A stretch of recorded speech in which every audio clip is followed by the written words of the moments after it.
Hello' নমস্কাৰ guys, কি খবৰ আপোনালোকৰ? তো মই এতিয়া আছোঁ গুৱাহাটী তেজপুৰ। এইবিলাক দেখিছেনে আগৰ ফালে এখেতসকল বাইক ৰাইড কৰি আহি আছে। বহুত আহিছে, মানে 150মান বাইক হৈ যাব, 150 বা 200 মানৰ ভিতৰত হ'ব। বহুত আছে, আগৰ পৰা পিছলৈকে বহুত আছে। তো মই চাইডে গৈ আছোঁ। এইখন হৈছে দিছপুৰ ছুপাৰ মাৰ্কেটৰ ফ্লাইঅভাৰ।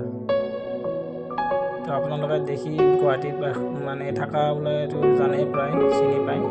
তো গাঁৱত থকা মানুহবিলাকে ধৰ গুৱাহাটীত অহা নাযায়, তো এনেকুৱা দেখা নাপায় বা চিনি নাপায়। তো এখেতসকলে পূৰা খানাপাৰা হৈ মানে 6 মাইল হৈ খানাপাৰা হৈ কিন্তু এনেকৈ একদম হেৰি যাব, মানে লখৰা, মানে সৰু সজাই ষ্টেডিয়ামৰ এইফালে যাব।